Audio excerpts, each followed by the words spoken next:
being taken in this way. Police want to explain it and solve the case. They want to find David's missing shoes and coat, which might be thrown away in someone's trash. We've asked the particular villagers to have the trash man check to see if they see the unusual clothing. There may be some of the clothing that we're looking for.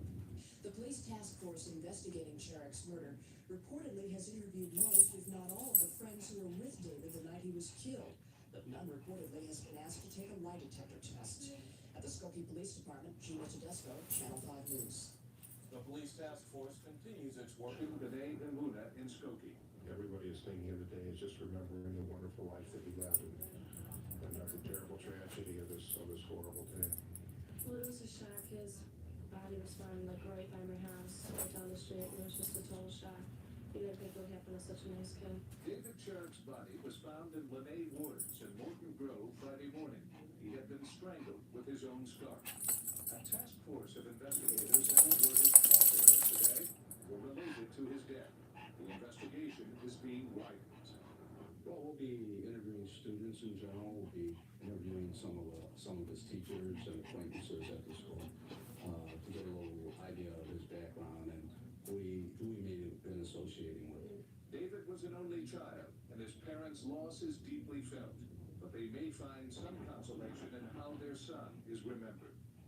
That he was very nice and he was very smart. And he really made an effort to be nice to people. He put everything in perspective, knew how to have a good time, and knew how to be a good student and a nice young man. And I'm really touched by that. That's really all I can say.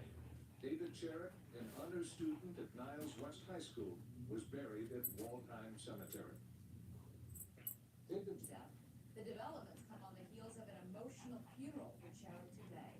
His friends from Niles West High School wept openly. Still more friends carried his casket. Channel 2's Larry Menti is live in Skokie with the very latest developments on this murder case. Larry? Elizabeth, a special task force investigating the murder has been working out of the Skokie Police Headquarters day and night since Wednesday, and sources tell me tonight they are getting close. Task force members will be up early tomorrow to go to school and hopefully nab a killer.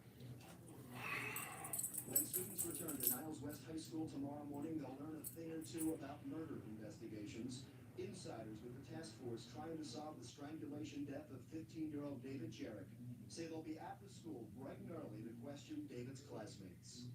It's pitch black and spooky at night in the Skokie Cemetery, where police believe that David Sherr was strangled to death on Wednesday night. Friends of David say he used to cut through here all the time during the day to get home, which is only a half a block away. But they also say he never would have come through here alone at night. He had to be accompanied by a friend or friends. Police agree. Insiders with the special task force investigating the murder tell me tonight that they believe David Sherr was killed by an acquaintance from Niles West High School.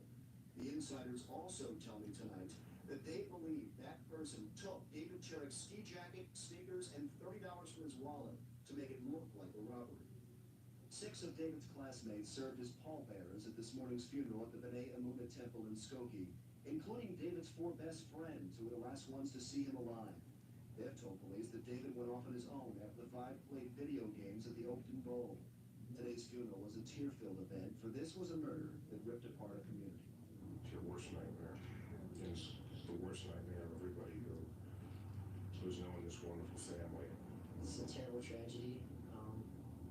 We'll all miss him.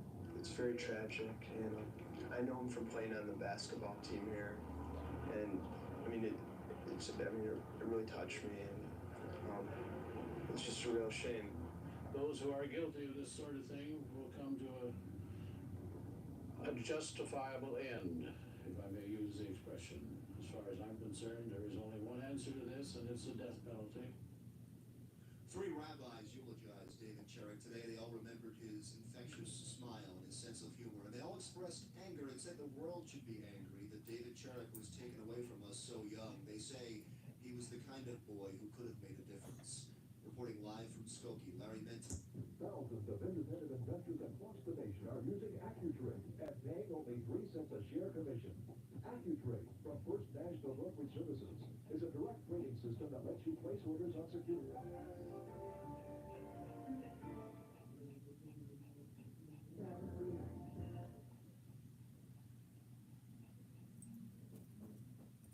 In our cover story this morning, cut-rate funeral homes. It may be the recession, but discount funerals are on the rise as consumers look for simpler and cheaper ways to bury their loved ones. Scott Cohen has more from Chicago. Dempster Street in the Chicago suburb of Skokie is like 1,000 other suburban streets. There's the Burger King, the gas station. You got your Dunkin' Donuts and your strip mall with the convenience store and the funeral home.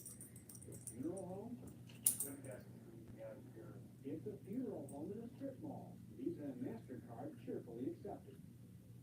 People are looking to have things less drawn out, and they feel that that's easier on the family. Lloyd Mandel, 30 years old, is a funeral director with a marketing degree. The funeral business around here hasn't been quite the same since he came along. With storefront operation, we have a much lower overhead, and we're able to pass it on to the family. No, the world hasn't gone mad, but it is changing. Maybe it's a recession, maybe it's just the 90s, but everything is getting simpler, even funerals. Why pay for a chapel, an organist, a hearse, a limousine, when you can get it all done right here? Mandel claims he can beat his competitors' prices by at least $1,000, a figure that his competitors dispute, but that Mandel trumpets relentlessly in his advertisements. Ads like this one, which really got the competition mad, with a widow who did some comparison shopping when it came time to bury her husband. She did an ad and said, when my husband passed away, I almost made a $2,500 mistake. And this caused a lot of controversy in the community. And in fact, we had Department of Professional Regulation called in on us to verify the facts. And I had a copy of her contract before and a copy of the contract that she had with us. And we, of course, proved everything that she had said. Mandel's story is rare, a startup operation in a business that is about as unchanging as they come. Roughly 21,000 funeral homes nationwide, most of them family-owned. And while the average cost of a funeral, around $3,500 in 1990, has kept perfect pace with inflation, those who watch the industry say people are watching costs more closely than ever. You have to go in with your eyes wide open. You're going to be teary-eyed, but you have to realize that you've got to make intelligent buying decisions, not buying decisions that you're going to regret later because you've spent all of the money. Lloyd Mandel takes pride in eliminating regrets, and apparently that's appreciated. Mandel's been in business just 3 years, and already he's booking 300 funerals a year. And he's starting to look to the future. Maybe more strip mall funeral homes. Maybe a whole chain of them. Scott Cohen. Some companies that don't even sell cars are joining the campaign. Employees of the Brown Paper Company in Greenwich, Connecticut, have been offered $1,000 toward the purchase of an American-made car. If the automobile business is good, the paper business will probably be good. So we figured it was our way of doing something to help. Of course, the best way to sell new cars, whether they're made in America or Japan, is to give the consumer a good deal. A St. Petersburg, Florida Chrysler dealer has found a new way to do that. The firm fired its salesman who worked on commission. Now there's no haggling, none of that "I'll have to talk to my sales manager" stuff. Just a bottom line price on the windshield. No negotiation, take it or leave it. Customers love it. Something I've advocated for quite a while. It always seemed crazy to me to go out there wondering whether they're getting skinned or not by a salesman. So does the dealer, Swanson Chrysler Plymouth. Sales I can track and profit I can track, and it's 3 to 4 times what it was for the same period last year. The good news, except for car salesmen, is that other dealers are contemplating the same thing. Emily Jones, NBC News, Atlanta. So it's really up to you how you buy a car and if it's American or not. But if you want to buy a product that's good for the environment, it may not always be so easy to tell the good claims from the bad. David Horowitz has that story from our Los Angeles bureau. David? This is the age of environmental consciousness, and we consumers are willing to do our part. We recycle our throwaway glass and plastic, aluminum, and also newspaper, and we shop for environmentally friendly products. But how can we tell when we're making the right choice? All too often, we can't. Manufacturers eager to cash in on our concern for the environment have flooded the marketplace with competing and confusing environmental claims.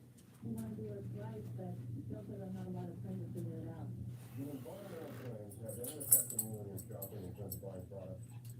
Most absolutely. It's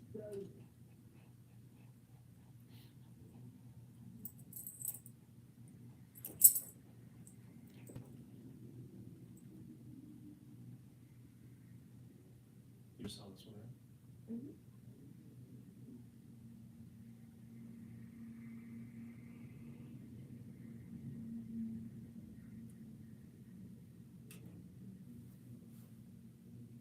Carolina.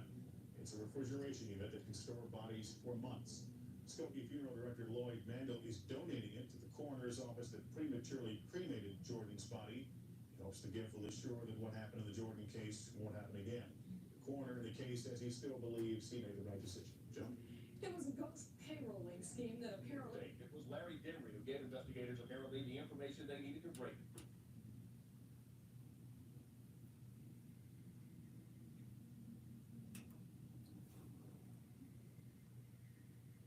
Will be the same. Thanks, Scott. And when we return, you just want to get away, we'll tell you how to save big bucks on travel this winter. And later... You just can't work it out. Don't take the law into your own hands. Yesterday, both teens, 18-year-old dropouts with a history of run-ins with the law. Investigators say the evidence against them is mounting. The suspects were reportedly showing off the championship ring that Michael had given his father. And there are still lingering questions about the handling of the case and the quick cremation of the body. That cremation prompted a Chicago area funeral director to send this unusual gift to South Carolina. It's a refrigeration unit that can store bodies for months. Skokie Funeral Director Lloyd Mandel is donating it to the coroner's office that prematurely cremated Jordan's body. He hopes the gift will assure that what happened in the Jordan case won't happen again. The coroner in the case says he still believes he made the right decision. Joe? It was a ghost payrolling scheme that apparently... It was Larry Dimry who gave investigators apparently the information they needed to break this case. The records indicate that he told investigators that after Jordan was killed, he removed the wedding band and even wore Jordan's golf shoes. Dimry also told investigators he allegedly videotaped and photographed Daniel Green wearing a Chicago Bulls NBA championship watch and rings. Confidential sources close to this case ID Daniel Green as the alleged trigger man who shot and killed Jordan as he slept in his car near a rest stop on I-95 July 22nd. And authorities say more charges may be filed against Green. After seeing his picture on nationwide TV, a Rhode Island woman identified the teenager as the man who allegedly robbed her of $2,500 at a Roland motel on July the 4th. And at least 2 other tourists have come forward with similar complaints. If investigators are trying to portray Green as the alleged mastermind, Larry Dimry's attorneys questioned his client's functional intelligence. Plans to have Dimry tested for mental deficiencies. Anything that we can develop that would be favorable evidence in this case, it's my intention to do so, and that's one thing I've got that I can use or utilize, and I most likely will do that. Yeah. Now, publicly, officials aren't saying whether or not they have recovered the murder weapon, but they do tell us, or they did say late today, that the 2 teenagers late Sunday night led them to Daniel Green's grandmother's house, where they found James Jordan's jewelry, including that championship watch and the championship ring, buried in a Ziploc bag. Reporting live from Lumberton, Greg Barnes. Back to you in Chicago. Thank you, Greg. In today's follow-up file, Joliet. But it's tough. Just wait. Coming up next on the Bertice Berry Show, wild and crazy funerals. This man has been to over 100 biggest celebrity funerals, and he wasn't even invited. This woman went to her own funeral and lived to talk about it. This man prides himself on always having the last word. You see, he's going to help you pick out the perfect epitaph. And if you've ever wondered if Elvis is really dead, only his hairdresser knows for sure. Meet the man who did the Elvis's final makeover. Being laid to rest is never going to be the same. Going out in style with the Bertice Berry Show next.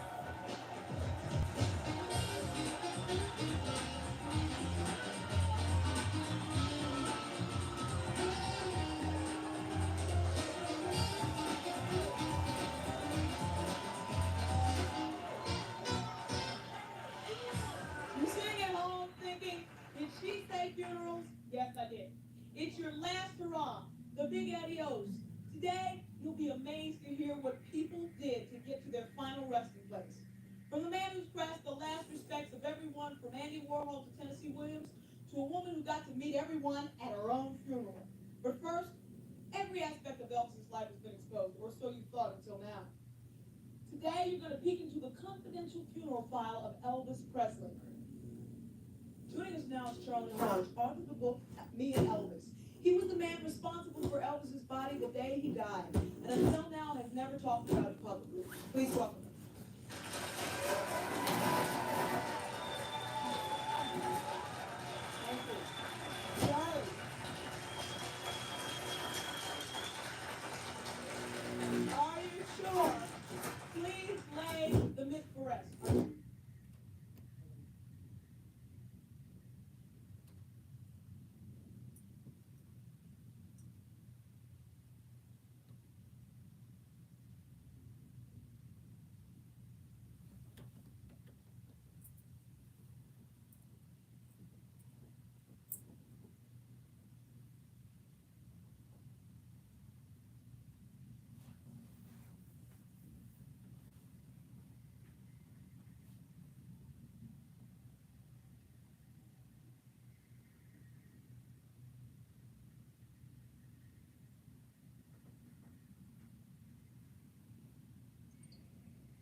So, Oh, wait, here's one over here.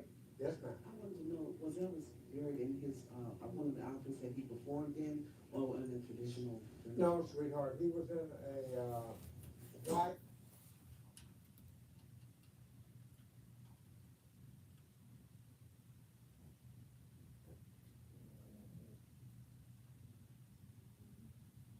Whole show was kind of like just titillating stuff about the funeral business.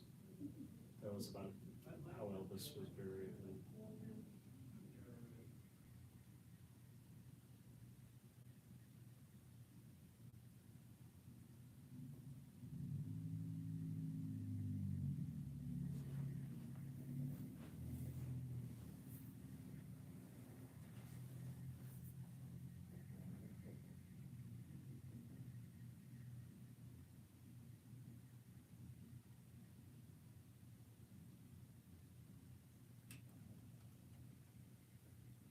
Celebrate.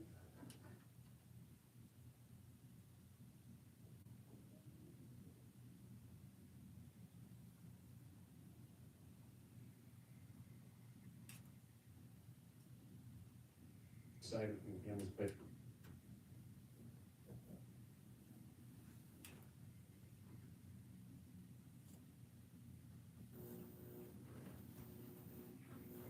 Discount. Please meet Lloyd Mandel of the funeral store. Look over there and tell me what's the best bargain you can offer at your store. Well, I think offering funerals of $1,000 to $2,000 or more, less than what our competitors are charging, are significant. That is very significant. What can you buy at the funeral store? Basically, we provide an entire funeral service, but we do it either at the gravesite or from the family's place of worship, instead of having it at the funeral home, because more and more people are just feeling the funerals are too drawn out, and this is what more and more people are turning to. And by not having the overhead of a funeral home with chapels, we can provide a significant savings to the family. Where are your stores located? Right now, we have a store in Skokie, Illinois, and we're planning on franchising. In fact, we just launched our franchise, First American. So they'll be all over the country, like in places of their own? You're probably in the next year, we'll start seeing Infinity funerals and Leviathan funerals across the country. In like malls? More like, we're located in a strip mall. In the strip mall. And we had so much interest from funeral directors and from people from across the nation that we're actually franchising. We're start launching it this month. Do people just walk in to browse? We have a lot of people. We have a lot of people that come into our facility and just, what is this place? Has anybody ever walked in thinking it was something else and then go, oh? Yeah, we used to be next to a hearing aid center, and we had a lot of people come in, and we had to yell to them that this is a funeral establishment. And you're doing great business? In 4.5 years' time, we've taken care of over 1,500 funeral services. Wow. I'd also want you to meet someone else who's involved with bargains of making your own casket. Tell us about that. Well, actually, it's not a novelty item at all. Some people mistake it as such. We have a small mortuary that we opened up as sort of a storefront. And people would come in and they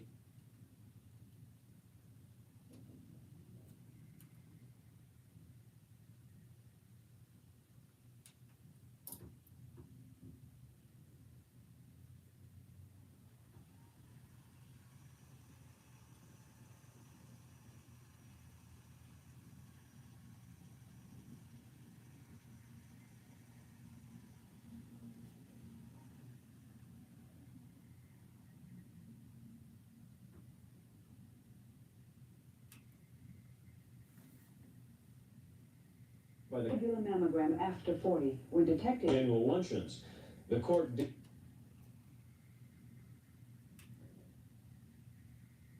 While police try to learn more about the couples.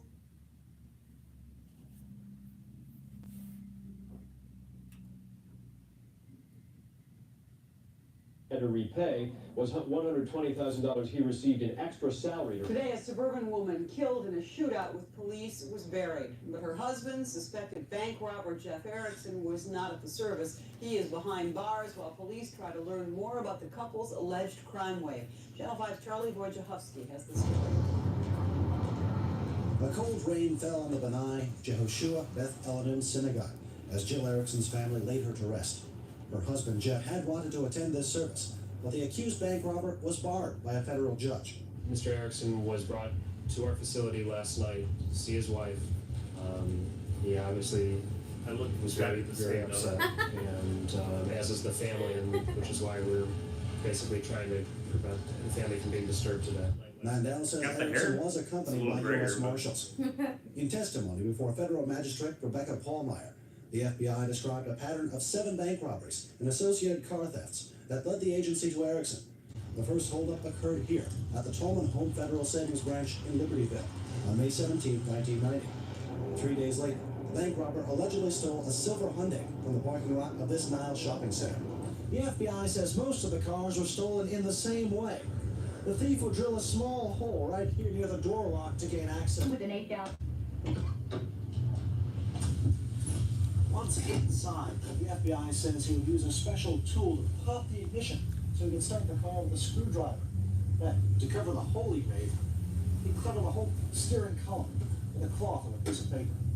The car was stashed near the bank. The FBI says this robbery set a pattern that would be followed later. The bandit wore a fake beard and carried a police scanner. A search of Erickson's home after the arrest turned up fake beards, a scanner, 60 pounds of ammunition, and a small arsenal, all being tested by authorities to see if they were used in any holdups. For now, Ericson is charged only with auto theft, armed violence, assaulting a federal officer, and the robbery of 1 bank. Charlie Borchahusky, Channel 5 News. Erickson returns to court on Monday for yet another closed to burials after a contract impasse between gravediggers and the Cemetery Association of Greater Chicago. Scott Smith reports that there seems little chance of a contract breakthrough before the end of the year. What began as a minor strike of 4 cemeteries designed to jumpstart stalled contract talks has become a major lockout by management at 22 other cemeteries. The escalation is symbolic of an impasse that has existed since October, and it doesn't appear the situation will get better anytime soon.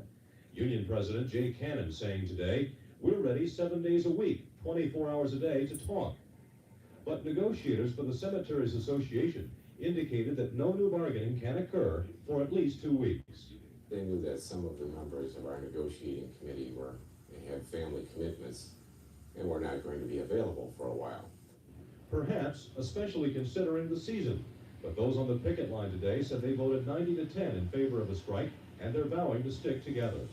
Some things you just got to do, I guess. You know, and as far as that, hey, the union, this is all our decision, and you got to stick with it. Like you say, there's no good time to go on strike. What are you going to do? You know, you can't pay the company to work for them. Although the lockout affects only about 1/3 of the burials in the greater Chicago area, if you're an individual who has lost a loved one and want to use one of the 26 cemeteries involved, your only option is to wait. Funeral directors say storage is not a problem, but dealing with those families is. Families don't understand it, and families don't accept it. No matter what the reasons, who's right or who's wrong, the family doesn't care. They feel they own the grave. They have the right to bury the person in that grave. For Orthodox Jews who don't believe in embalming, it's even worse. In most cases, those bodies will be kept refrigerated. Scott Smith, Fox News. In their search for his killer, Channel 5 Gino Tedesco reports. A teenage boy. So, can you make sure I'm in the camera right now? Can you get up and just make sure? I want to tell you the story, but I'd like it to be captured. Am I in it? Okay, so the cemetery strike is fairly interesting. Let's talk about the Bonnie and Clyde couple that, so, okay, just want to be on TV. So, I get this call, this woman died, Ericson, husband's not Jewish, but she was gunned down robbing a bank with her husband, which they were doing quite a few of. I don't remember the whole story, how many they did.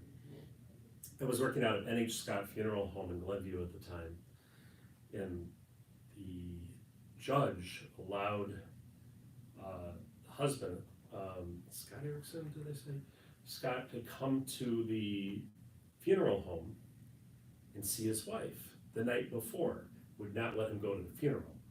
So here I'm working out of someone else's funeral home. I said, Norman, I gotta let him come in. So the U.S. Marshals came first, and they had me open the casket, and they put their hands down in between her legs, patted the entire casket. Inside the casket, felt around. I mean, I felt like it had gone really past what needed to be done. That was until I heard about, I don't know, a year later or so, that he overpowered a guard at the Daily Center. Someone had slipped him a key. He got out of his handcuffs, and I think he killed the guard, and he was gunned down running up the ramp at the Daily Plaza. Then I went, yeah, maybe they weren't so wrong to be checking the casket. But because of the way she was shot, we had to put her in the casket on the foot end. We twisted the casket around so she'd be viewed on her left side, because her right side, even with restorative, couldn't be fixed. But yeah, that was Ericson. The cemetery strike, they said didn't cause, there wasn't a problem with storage. Well, there was for Lloyd Mandel Funeral Direction at the time, because we were working out of N.H. Scott Funeral Home. We had that 2-shelf cooler for 2 bodies. We had 5 unembalmed bodies there. We had 31 bodies embalmed in the chapel at N.H. Scott. They had to sacrifice one of their chapels. So, and if they had a visitation of both of their chapels, we had to push all the caskets out to the garage and then bring them back afterwards. Tyler said.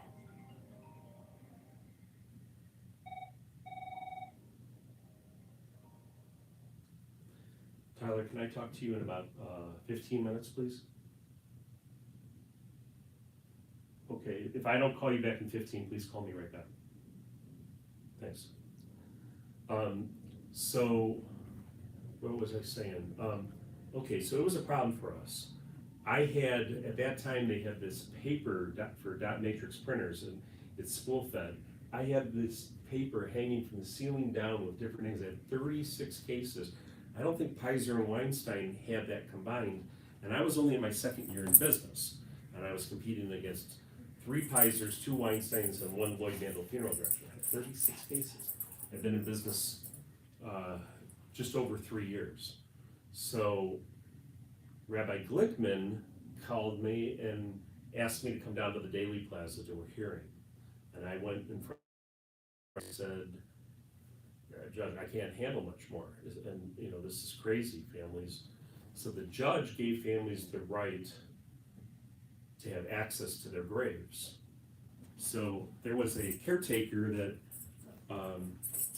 our Hoffman, well, she didn't say who they are, but they crossed the picket line 3 times. Once at Shalom, once at West Lawn, and once at Waldheim. And sure enough, the 6-week, 7-week cemetery strike ended with that. Because as my father would say, the cemeteries love cemetery strikes because they go 6 weeks without a payroll, and then they give the people like an extra 25, 50 cents an hour, but they've gone 6 weeks without a payroll. And then everybody who was going to get buried gets buried. They almost don't lose anybody. So I believe that had to do with the cemetery strike. In the middle of the cemetery strike, I got David Sherr's funeral. David Sherr was murdered in the Forest Preserve. And his parents walked in on my partner, Steve Kleinberg, and they were screaming and wailing. He didn't know they were coming or anything that had happened. He was murdered in the Forest Preserve on New Year's Eve. I want to say 91, 92.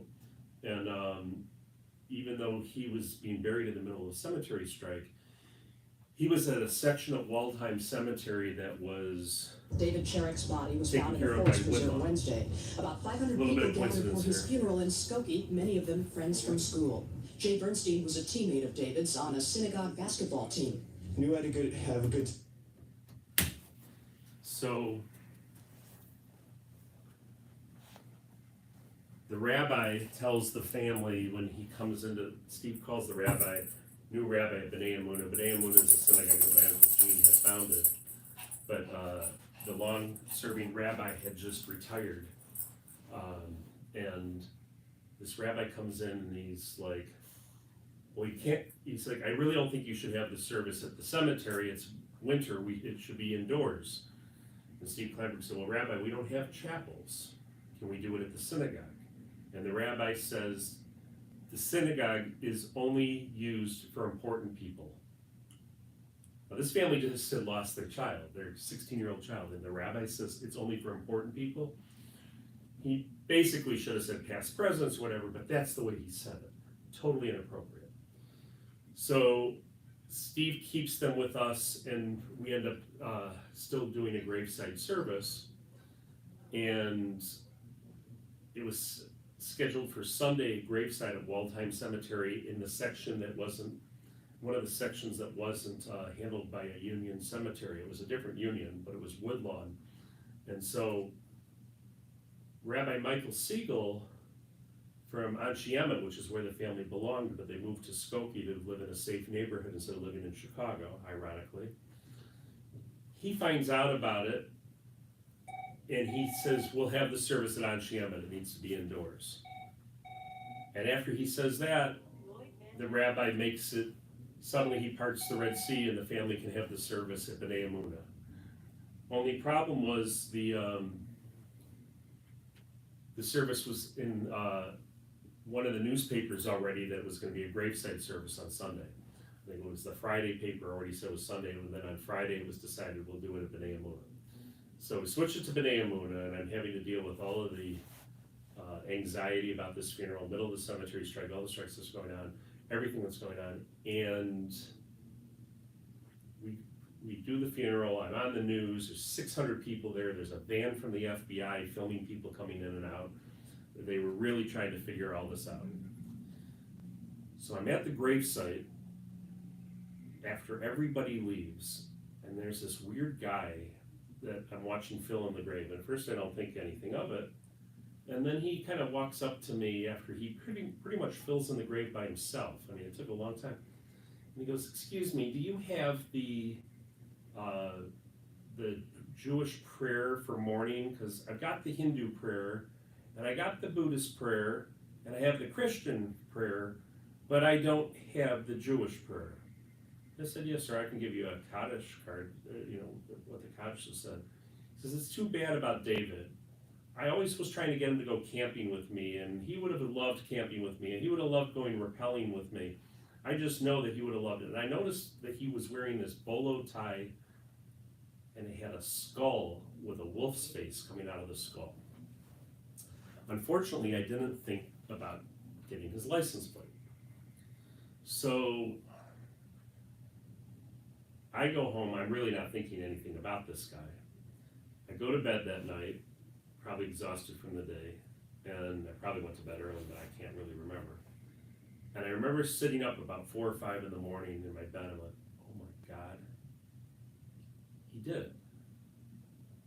This guy is such a creep. He did it. He had to have done it. He's state, you know how they say someone goes to the crime of the scene, or it goes to, this was the guy, and he's the guy that stayed. So even though the FBI was at the synagogue, no one was at the cemetery. He stayed till the end.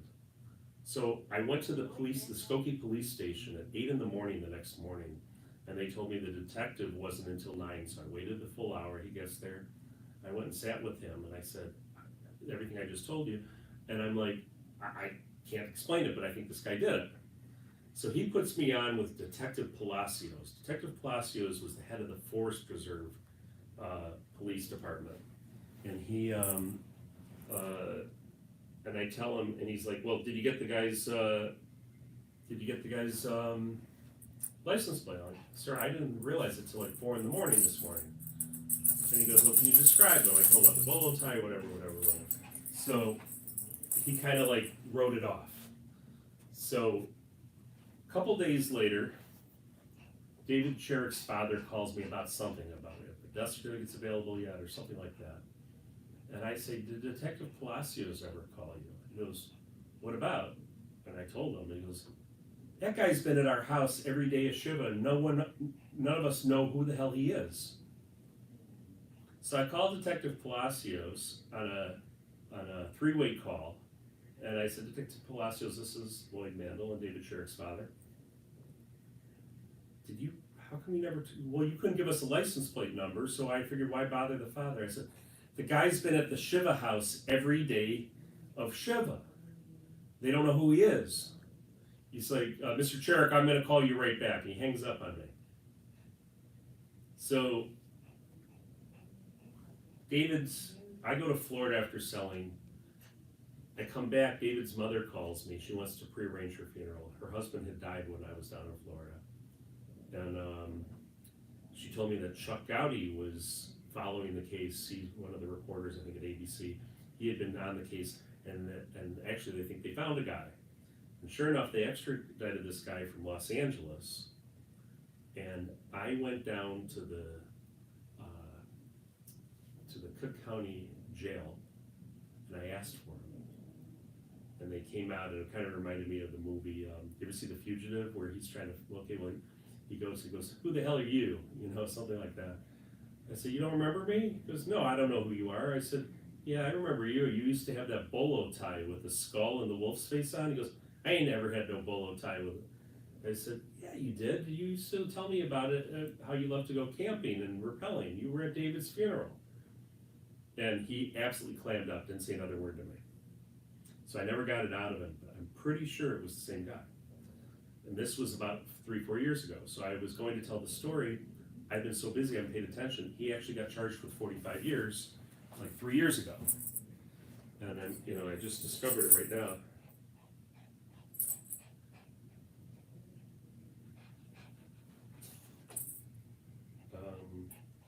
So,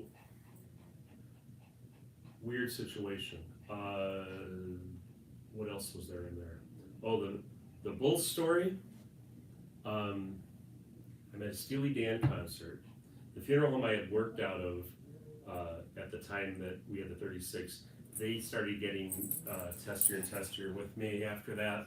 And I had bought this cooler on wheels because I could take it, just wheel it on a truck if I needed to. This was the second funeral home, so it's exactly what I did. But then I eventually got my own Morgan Skokie, built a big walk-in cooler, but then that two-person cooler was just sitting there. When the news hit about Michael Jordan's father, like everyone, I was just appalled and devastated. And I was at a Steely Dan concert that night and just thinking about it the whole time. And Michael's like, my friend Mitchell wrote 3 books on him at that time, and maybe it was on his first. But it really upset me. So I came up with this idea, why don't I donate the cooler to the coroner who said he couldn't hold the body because he had no way to hold it. So I put in memory of James Jordan. I contacted all of the news channels with a press release, and the only people that sent us out was CBS, I think, sends Lester Holt, who's now the newscaster on NBC. He's like the lead newscaster, so it's kind of cool. The other cool thing is my office here used to be Michael Jordan's office. And I know that first because I was told. Hey, sorry. Oh. So, this is my friend Mitchell's book. I've got 2 of his 3 books here on Jordan. And so, the man, the words, last shot to Lloyd.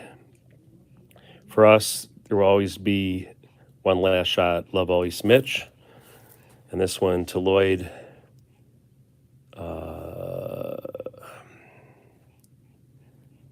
Rhonda, Travis, and Taylor. MJ's. I don't know. I can't read it, but in any event, I need my glasses. I still get some mail from MJ, and I'm like, I better keep this aside because no one's going to believe it. But Michael Jordan kept his cars in the garage back here. I don't know what he had, if he had a golf simulator or if he had offices. I actually keep a little Michael Jordan logo. Relax, little girl. Relax. And I'm sure Michael had some cool cars here. The back is actually part of our backs now are morgue. But I believe that he actually had past this wall and past this wall. But I know he had some cool cars, maybe not quite one like this. But yeah, so this was Michael's place. And that's a little bit about some of the history that I have. I think that's it. Thanks.